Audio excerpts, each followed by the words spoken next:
Good evening, ladies and gentlemen. Thank you very much for joining us. I'm Beatrice Barr, your president this term. Dave Franco is an American actor, producer, and director.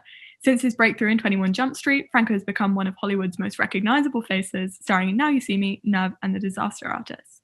This year saw Franco's directorial debut with horror film The Rental, for which he has received critical acclaim. Dave Franco, thank you so much for joining us. It's an honor to have you here. Of course, no, I'm genuinely very happy to do this with you. Thank you so much. So let's start out at the beginning of your career. You've had such a variety of roles in so many different things, I think, especially during the early part of your career, from, doing comedy with Funny or Die to smaller roles in things like Superbad to then your starring roles in things like Now You See Me. I wanted to know more about how you went about finding your feet in terms of what you wanted to do in the industry and getting to the place you are today. Yeah, so I guess I can just kind of start at the beginning. Yeah. So I was actually a pretty shy kid growing up. I was the kid who said a total of 7 words throughout all of middle school, and so I had no intention of doing any of this. And I ended up in LA for school. I was going to USC, and once I was here, my brother's manager basically forced me into an acting class, and I had never performed in any way. And so I remember sitting in class that first day, and the people on the stage, they started screaming and crying and hitting each other. And I remember thinking, fuck this, I want no part of this. But I stuck it out, and I still don't quite know why. I think part of it was that it actually did help me get out of my shell a little bit and help me open up. And then, for a while, I was killing myself because I was still going to school, but I was driving across town for acting classes and for auditions and trying to make it back to school in time for my next class. And then when I started actually getting jobs, I was obviously happy to have the experience, but for a while, those early jobs, I knew that they weren't good. I would literally tell my friends and family, don't go see this movie I just did. And then they would go and see it and they'd be like, that sucked. And I'd be like, I told you. And so after a while, I just wasn't that proud of anything I was doing. And so I decided to take things into my own hands. And I paired up with a friend of mine who I grew up with. And we just started making short films for the website funnyordie.com. And it was great because we had full creative freedom. We were doing everything. We were writing, acting, directing, editing. So it was like a full film school doing these short films. And at the time, Funny or Die was so popular that if you had a video on there that happened to be successful, more people could potentially see that than some of the independent films I was working on. And so, even though I was working on a much smaller scale, I just at least felt proud of these things because they were an accurate representation of me at that time. And I promise I'll finish this up soon. But since then, what I've been trying to do is just work with friends and family as much as possible and just try to take control of these projects and create stuff from the ground up. Do you think that experience of doing these films that you admit you don't particularly care about, for instance, made you a better actor and director, or was it just something you had to get through? I think more than anything, it was just helpful just to be on set, and just to know what that's like, because it is really nerve-wracking, and you are learning all the dynamics of how things just work on a basic level. And so it was more just getting that out of the way, getting my nerves out of the way. You mentioned your brother, of course. Did you feel like overshadowed by him at the beginning of your career? Did you feel like you had to define yourself in opposition to him in a way? I mean, what can I say? I love my brother, but it was definitely a blessing and a curse. I mean, it was definitely helpful in the sense that he helped me find my first manager, which I don't take for granted. That's a huge thing. And also, he was always there to answer any questions that I had, which was valuable because he had been doing it for a while and his perspective was really strong. But on the flip side, the first 10 years of my career, every single question I got was about him. And I get it. I understand why people would want to ask those questions, but it was particularly frustrating because I really made a conscious choice to pave my own path and do my own thing and distance myself from him work-wise, because I didn't want to live the rest of my life being referred to as James Franco's little brother. Mm. And so, during those 10 years, my brother was creating a lot, and frequently he would ask me to be a part of these projects. And I would just say, I'm sorry, man, I got to do my own thing. And so I turned him down. And eventually, I just kept just doing my thing and working my way up. And I feel like I finally was just recognized as my own person. And then eventually he came to me with The Disaster Artist, and it just felt like the right time and the right project. And I was like, you know what? I don't care anymore. I know some people are going to think that I'm riding his coattails or whatever, but I know I've been true to myself, and this project just feels right. And I want to work with him. He's my brother. And as you can imagine, like, we had a great time, and I knew we would because we have similar sensibilities, and it was one of the most rewarding experiences I've had on set. Yeah, I want to talk more about The Disaster Artist, if that's all right. So I find Yeah. it such an interesting film, especially this sort of almost postmodern aspect of making a film about a film. Can you tell us a bit more about the process behind the film and starring in it, and I suppose what you view its impact as being on filmography more broadly? It's a deep question. Yeah. Let's see. I mean, what I can say is the film shouldn't work. And I think a lot of people expected us to make like a really broad comedy where we were making fun of Tommy Wiseau and we Mm. were making fun of his movie The Room. But we approached it from a more earnest place where we really wanted to show Tommy's humanity, and we wanted to kind of dive into what his mental state was while making The Room to try to understand why he was making these decisions. And I just think that the movie does work because even if you've never seen The Room or heard of Tommy, ultimately, like when you cut it down, it's about people who are going after their dreams and just taking risks and doing everything they can to get there. And that's very relatable. And for me personally, I really relate to Tommy in the sense that, with every project I'm working on to this day, there are moments where I take a step back and I think to myself, like, okay, is what I'm doing any good, or is this a total disaster? And regardless what the answer is to that question, I got to give it 100%. I got to put myself out on a limb and just go for it. And sometimes it works and sometimes it doesn't. How do you balance that aspect of making what's a really interesting and self-professed weird film with making something that's actually enjoyable and people want to watch? Sorry, what was the beginning of the question? Sorry, how do you balance this aspect of making what's a really interesting film that you say shouldn't work and making Right. something that people do actually want to watch? I mean, again, it feels like a miracle that the movie is as weird as it is, but still feels somewhat accessible Yeah. and for a slightly bigger audience.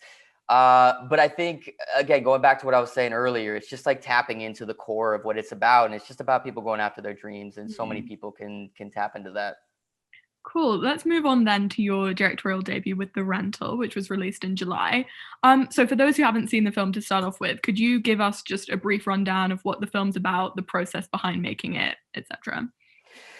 Yeah, so it's a pretty simple premise. It's basically two couples go away for what should be a celebratory vacation, and then things go awry. And this is a plot that we've seen many times before, but we really tried to make it unique in the execution, where I really tried to subvert expectations whenever possible. I'm a huge, huge fan of horror films, Mm. and I've seen enough to kind of know certain rhythms that they have and certain tricks that they use over and over. And so I tried to avoid all of that and almost use those expectations to like lead the audience down a certain path where it's like, oh, okay, I think I know where I'm going, and then pull the rug from underneath them.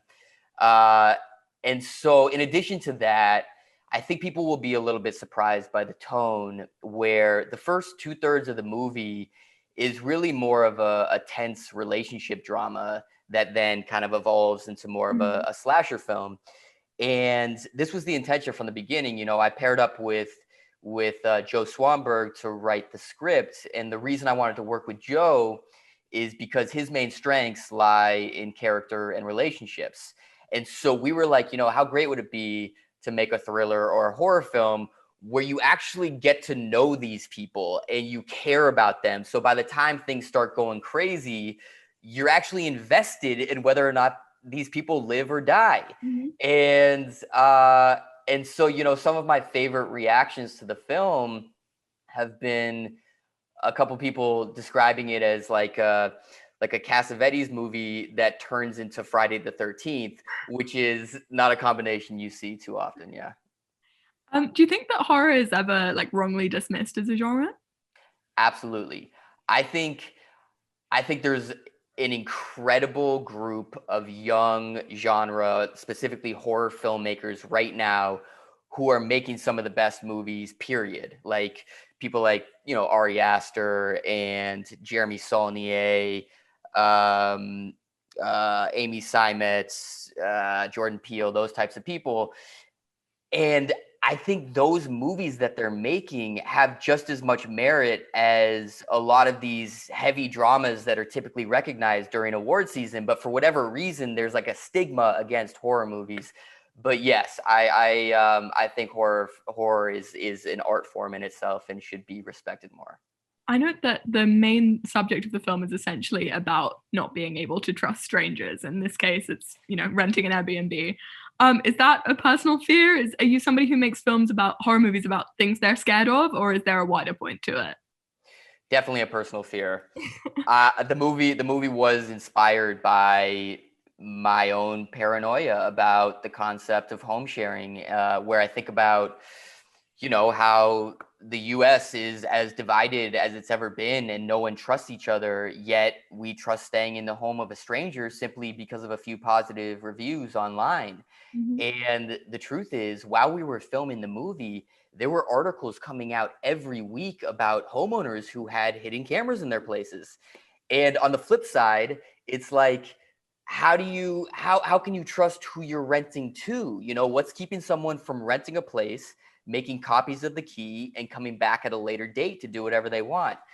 And so it just felt like a very I don't want to say fun, but I can't think of a better word, a fun world to play in. It's something that a lot of people could relate to. And since filming the movie, my levels of paranoia have reached their peak, where now when I'm staying in a rental home, I'm not thinking, are there cameras here? I'm more thinking, I know there are. It's just about whether or not I'm going to find them. And you will literally find me standing on furniture, like shining my flashlight into grates and all the nooks and crannies. And I haven't found one yet, but it's bound to happen. You mentioned, when you were discussing horror, you mentioned Jordan Peele, and his films are often cited as so great because they have a wider, essentially political point to prove. I wondered if you make films in a similar way with this kind of attempt to make an overarching point, or are you just motivated by the art itself? Excuse me. I don't know if I was trying to make like a huge political point with the rental. I mean, there's smaller things in there, where we touch upon race in the film, where one of the renters, who is of Iranian descent, she gets her submission to try to rent the house gets rejected, and then her white coworker, his submission gets accepted. And so we deal with that a little bit, but in a grander sense, no. I mean, when I approach the film, and really when I approach anything, my main thing I'm thinking is I just want to try to do something new that people haven't seen before. And like, for me as a viewer, when I watch something these days, more than anything, I just appreciate the attempt of trying to do something original, because so many things coming out are either remakes or sequels. And so, in regards to my own work, it's not like I'm trying to reinvent the wheel every time, but just trying to bring things new in small ways. Like, for example, I did this really tiny movie about a heroin addict called Six Balloons. And, we've seen movies about heroin addicts before, but this one was based on a real guy who had his life together. He worked in a law office. He had a daughter. Everything was going great. And one day he got injured playing basketball, and he started taking pills for the pain. He got addicted to the pills, which led him to start using heroin. And he became essentially a functioning heroin addict, though. He wasn't what people expect of heroin addicts, of like lying on the street and being kind of strung out. He was a guy who he was still working in his law office. And at lunch, he would go to Skid Row, downtown LA. He would shoot up and he would go back to work. And it just felt like a different angle in on this type of story and this type of character, where you realize you're like, oh shit, this could happen to anyone. This could happen to me. And so that kind of was like the new way into that story. That's really interesting. Thank you. I guess what's most surprising about The Rental is that it was released at all in the middle of a pandemic. Could you tell us a bit more about what the experience of trying to make and release a movie was like when there are no cinemas, no film festivals, and especially a film like this, which you think would have been so successful at festivals? Yeah, it was definitely scary at first. So IFC came on to distribute the movie, and when we were first talking to them, it was right when the world shut down. And their approach was, all right, we want to pick a release date and we want to stick to that no matter what, whether theaters are open or not. And at first I was like, man, this is my first movie. I really want people to see it in the theater. But I was like, all right, let's see what happens. I trust you guys. And it was the best thing that could have happened for the movie, because we could actually build to it like an event, and we could do the proper press for it, as opposed to a lot of these movies that have had to move every couple weeks. And you can't do real press for that because no one knows when it's actually coming out. And so by the time our movie actually came out, first off, we didn't have a ton of competition, and people were just hungry for new content. And so I do feel really lucky that we did come out during this time, because we are a relatively small film. And if we would have come out during, normal times, we could have easily just been devoured by these huge blockbuster films. And in addition to all of that, we got lucky in the way that our movie actually caters to a drive-in audience. So, drive-ins have become popular during this time, and some movies kind of work in drive-ins and some don't. And for whatever reason, people love to go see horror movies in drive-ins. And so we really just leaned into that. But I gotta say, I give IFC so much credit for just having this foresight and just kind of having this plan and sticking to it. What have you been working on in quarantine since then? So basically, we've just been trying to control anything that we can. And so we've been doing a lot of writing.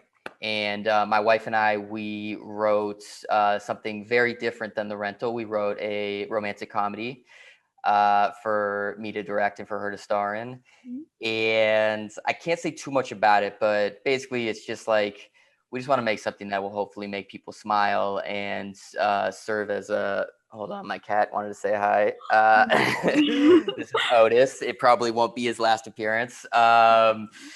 So we just want to make something that will hopefully be a form of escapism, where people can kind of, forget about the craziness that's going on in the world for an hour and a half. Do you see yourself continuing to direct for the rest of your career then? I hope so. I mean, I truly had the greatest time. And when I think about it, like, I was more comfortable on the set of The Rental than I've ever been on the set of any project that I've acted in. And I've been trying to kind of analyze why that might be. And I think part of it is because I was able to handpick every single person who was there with me. And so I was surrounded by all these people who I trusted and I loved and I just enjoyed being around. And so it was this really safe space for me. But also, like, as an actor, there's only so much you can control. And sometimes you can really kill yourself for a role and put so much into it. But then there's so many other moving parts where the editing, the way the movie's shot, the music, everything can affect your performance and turn it into something that you didn't intend it to be. Mm-hmm. And as a director, obviously you have the final say in everything. And that can be scary too, because if the movie comes out and is a piece of shit, like, that's all on you. But I'd rather have it that way. It's like, I'd rather at least be able to speak, give my opinion and speak my voice. And if it goes down, then that's my fault and I'll own it. Fantastic. So final question from me before we'll move on to audience questions. So please do keep submitting them, everybody. You mentioned producing, putting out the rental during the pandemic. And the cat, please keep the cat on screen. We obviously have heard a lot about the disastrous aspects of the pandemic for cinema, almost more than anything else. Do you think that it's a fair assessment that cinema is just, being absolutely screwed by COVID? Or do you think that there are some silver linings for the future of film that you might have experienced? I can only speak for myself, but I live in LA, and theaters are still not open here. And this is the longest I've gone in my entire life without going to the theater, and I'm itching to go back. And I really am worried about some of these smaller theaters that play these more outside the box kind of weirder indie films that I love. And I guess that being said, I guess one thing that does give me hope is, even though a lot of people are saying that the future of film is going to maybe live primarily on digital platforms, the fact that people are going to these drive-ins, they're flocking to these drive-ins, it does give me hope, because it just shows that there's really nothing like going to see something on the big screen surrounded by strangers. And so I hope a lot of people have the same mindset as me, that as soon as the world is safe, I will be first in line, and I will be going to the movies more frequently than I ever have in the past. And I was going a lot before, and I want to go even more now.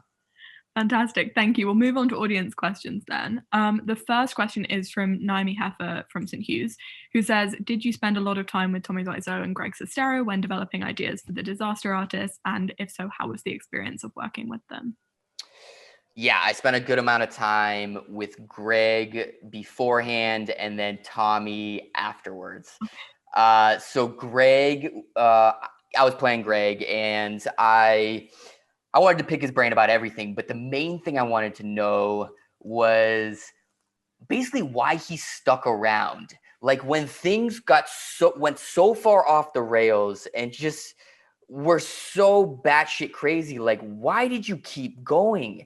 And I think part of that is because as a young actor who is first starting out, it's like, when you get a job, especially a leading role, you're so excited. And no matter what it is, you just have this thing. You have this thing in your brain where you got to believe that this thing has the potential to be great.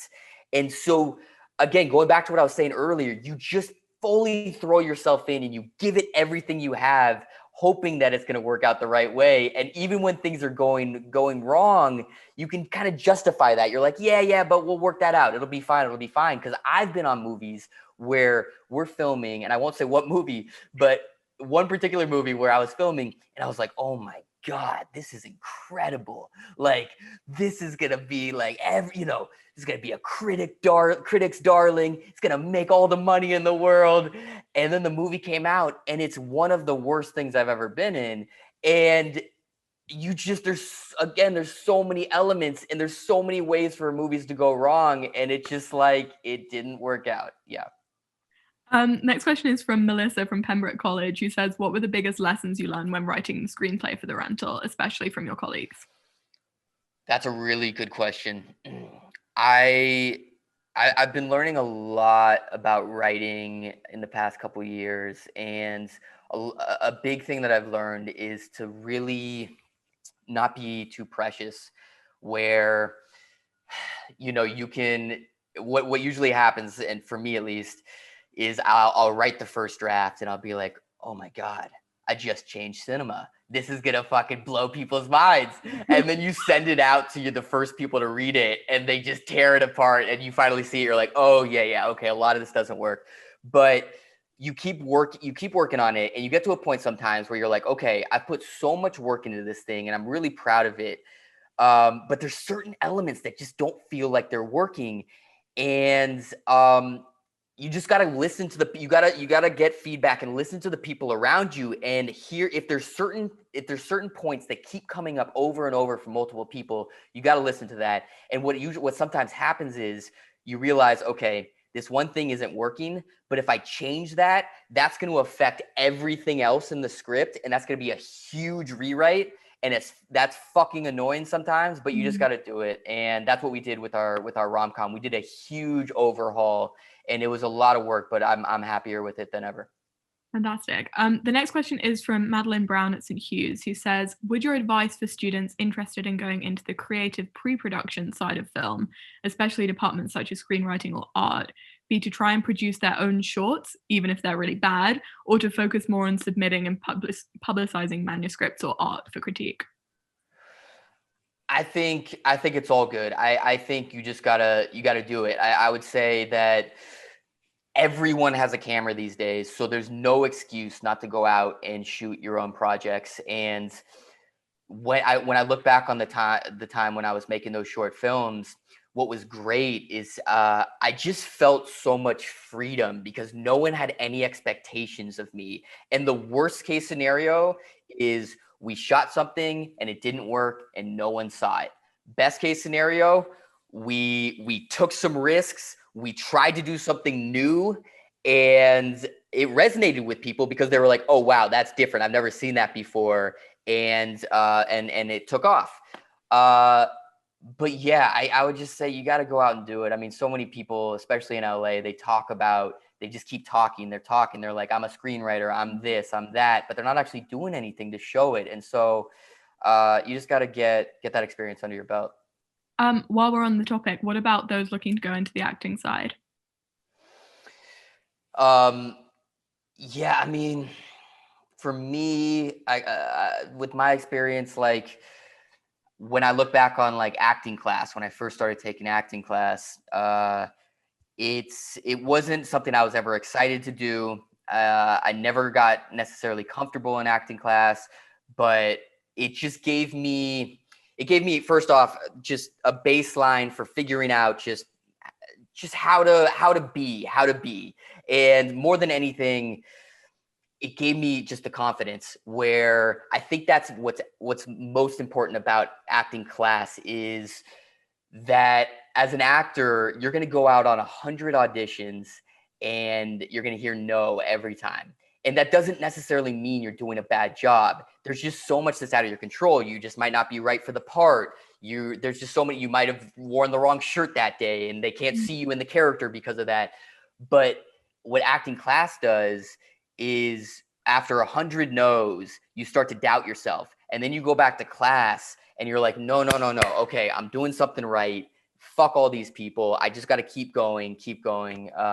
So yeah, I don't know if that totally answers the question, but I guess that's a promotion for acting class. Thank you. Next question is from Declan Peters, who says, have you ever worked with a team of actors/directors that you didn't enjoy working with? And if so, how did you work around it? Yes. There's been a couple actors who have been somewhat difficult. And it's tough because, this is really a collaborative medium. And when there's one bad egg, it affects everyone. Everyone feels it, and it's a bummer. And so I try to just kind of stay in my lane in those cases. I try to just worry about myself, worry about my own performance, and not get roped into the drama of whatever's going on over there.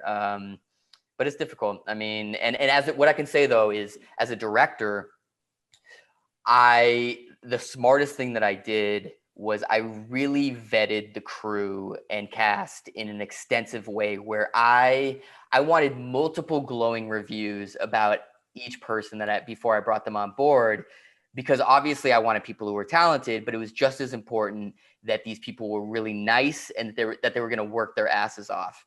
And so it was this really long, arduous process putting the whole team together. But once I had the right people, it was a dream. I was just surrounded by such great people. We had the best time. And it was like, because they were so just genuine and talented, I didn't feel like I had to micromanage anyone. It was more just me encouraging them to do what they're great at. I was like a cheerleader, and it was just a really nice vibe on set, and every single person was there for the right reasons.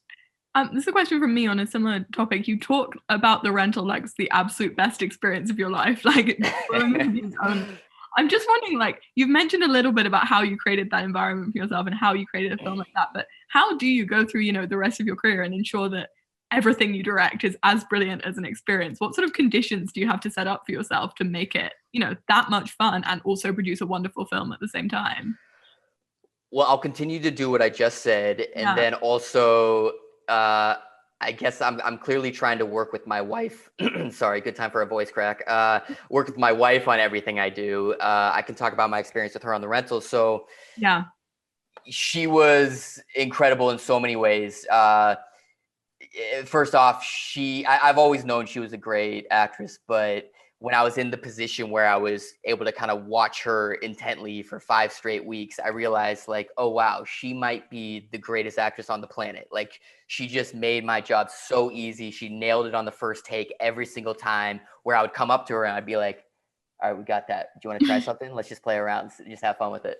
And in addition to that, it was just so nice to have her there with me, because as a first-time director, there were inevitably moments where I would get in my head and I would start to doubt myself, and she would always be there to just build me up in the right way and remind me that we were doing good work, and just kind of keep me from spiraling. And that was invaluable. And so we wrote this film for her to star in, because I was like, I just want to do that again with you forever. And I don't know, I just feel really lucky that not only is she the most talented person ever, she's just like the best support system.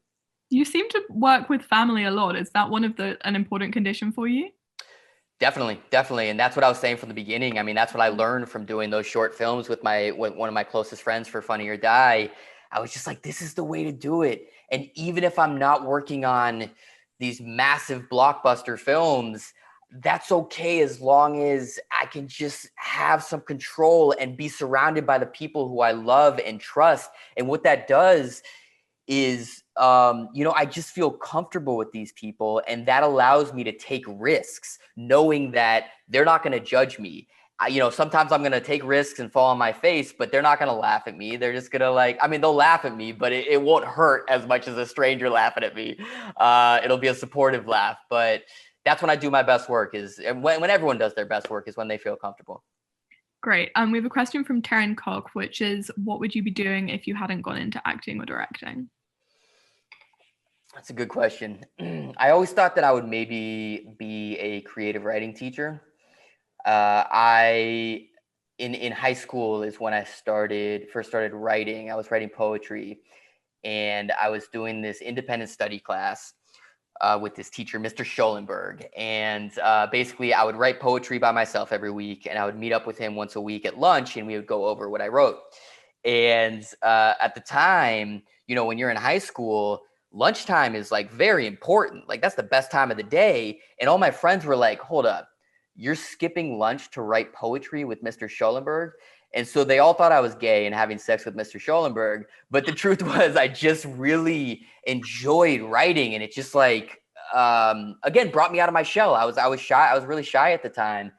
And so that's what started me on that path. And I was kind of thinking, I like the idea of being someone like him to another student, where I could really just kind of encourage them to be weird and open up, and just kind of I don't know where I'm going with that. Next question. Yeah. We have an anonymous one, which is, which do you prefer, acting or directing, and why? I like both. It's nice to kind of be able to, I guess, flex different muscles and go back and forth. And I've been producing more recently too, which has been really fun, because it's just exciting for me to, maybe find a piece of material and know that I'm not personally the right person to direct or act in this, but this person over here who I really admire and would love to work with, I'm going to bring it to them and see if they're interested. And it's worked out a few times where now I'm collaborating with these people who I've really admired. And it's just, I'm in this position where I'm basically just trying to help make the process as easy as possible for them so they can achieve their vision.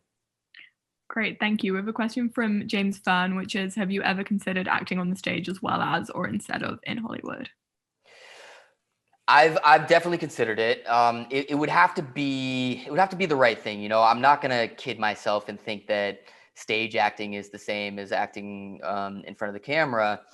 And I think for me, I think I would excel best in plays that just feel very, very grounded. I think about playwrights like Kenneth Lonergan. Like his stuff feels very real and grounded to me, and I could kind of wrap my head around that. But the kind of bigger, giant, lavish productions is probably not something that's suited for me. Thank you. Another anonymous one, which is, which of your films has the best soundtrack in your opinion from an aspiring score composer? Whoa, that is a great question. I want to say my own film because I adore these composers so much, but I'll come up with a better answer after I gush about them for a second. Danny Bensi and Sonder Jurians. They're the guys. They've done the show The Outsider, Ozark. They worked on the movie Enemy, Simon Killer. They're geniuses. I want to work with them for the rest of my career. But if I wasn't cheating and saying my own film, I don't know. I mean, the first thing that weirdly comes to mind is I really like the soundtrack of Nerve. I think it's for a specific audience, but I think it's poppy and fun and still like weird enough and different enough, and it's not songs you've heard a million times. And I think it just really helped with the energy of that film. Thank you. And then two separate of the same question. What's your favorite film of all time? Favorite film of all time is probably Stand By Me. I just, part of it is nostalgic reasons. That was one of the first R-rated films I watched at a time where I really shouldn't be watching R-rated films, but there's just really great acting from young actors just killing it. And that always feels so pure to me, like these young actors who haven't been too jaded yet, maybe, and who haven't who are just working off instinct, and when it works, it feels so natural and real. And that's some of the best child acting ever in that film. But then a couple other movies that come to mind that I just watch over and over are Being John Malkovich, Boogie Nights, Y Tu Mama Tambien. Yeah, I don't know. Thank you. A question from Grace Oddie James, which is, as a director, are you ever concerned with your role in opening up the film industry to those minorities traditionally ignored? Sorry, what was the beginning of the question? As a director, are you concerned as a director with opening up the industry? Yeah. I mean, I want to work with everyone. Like, I want to open it up. I want to fucking give voices to people who haven't had their voices. I love the idea of being in that position to give people a platform when they haven't had it before. Fantastic. Next question from Izzy Morgan. What's the best location you've ever filmed in? Best location, probably Tuscany, Italy. We filmed this movie called The Little Hours, which is a strange little film, but very original. You should check it out. I think it's on Netflix. I did that one with my wife as well, and we were in the beautiful countryside of Tuscany, and just going to these tiny little villages and eating the best meat and cheese of our lives and being together. And it was a film where it was completely improvised. We were basically just working off an outline. And so it's just the whole experience felt very loose and free. And yeah, I would love to go back there. Great, thank you. Next one is from Liv, Lucy, and Alois and Anne's, who say, if there was one theatre production that you could direct or star in from all of history, which one would you choose? Ooh, spot. I guess, I mean, the first thing that comes to mind is just because I was just talking about him, something by Kenneth Lonergan, maybe Lobby Hero. I don't know. Next question from Corey and Natalie at St. Hilda's, who say, do you think there is a role in film for discussing social issues, and this is something you would like to explore more? If so, which? Definitely. And I think there's a lot of films being made right now about all the craziness in the world. And I think that's very important. And I think those films can actually have an effect on everyone. And I think at the same time, I truly think that it's really important to also make films that are pure entertainment, something that we can just kind of sit back and let wash over us. And hopefully you feel something. But I just know for us, like right now, we've been watching a lot of stuff that we probably wouldn't watch during normal times, just because it's uplifting and it's just optimistic, and we need just something that feels like a warm bath. And even if it's not that good, it just makes us feel good right now. So I think there's importance in that as well. Thank you. Question from Chris Lomax, which is, you mentioned that you're a huge fan of horror movies, of course. What would you say are your 2 favorite horror movies from the last few years, and why? Okay, it's gonna be tough to narrow it down to 2, but I'll give you maybe a handful. It Follows, Good Night Mommy. I don't know if you could consider this a horror, but Blue Ruin it's more of a thriller, but it's like one of the greatest contained micro budget thrillers ever. Another thriller, probably more than a horror, is Martha, Marcy May, Marlene. Both of Ari Aster's films I love. Yeah, let's leave it at that. Thank you. A question from Lloyd at Univ, which is, how do you think changes in tech and streaming will affect the film industry in the coming years? I just think I think that people right now are getting used to watching things on streaming, and I just hope they don't get too used to it. That they get to the place where they're like, you know what, it's so much easier just to stay home than go to the theater. But what I will say that's great about streaming is that these places have so much money that they can fund films that might not otherwise get made. And so they are creating these projects that do feel a little weird and outside the box, and they're giving them real budgets, especially to these like established filmmakers who have a proven track record and maybe have these films that they've been wanting to make their whole career, but everyone's like, either they're too expensive or they're too weird. Now they're getting the opportunity to make them at these streamers. So that's a pretty cool thing. A relatively similar question from Sienna Santer at Regent's Park, who says, what do you think about the possibility of digital actors replacing actual human actors and the potential implications? That sounds terrible. I that stuff does scare me for sure. I mean, especially seeing kind of how far they've come with that, and how you can really watch a video now and not know if it's the real person or if it's some digital kind of recreation. But I don't know. I mean, I think it works in certain situations. Like you look at some of these Star Wars movies where like Carrie Fisher is like still in them, right? And I think that's cool for the fans and everything. But like to have a main character like that, I don't know. I'm not in favor of that. We have an anonymous question, which is, which actor or actress have you been most inspired by? Wow. Geez.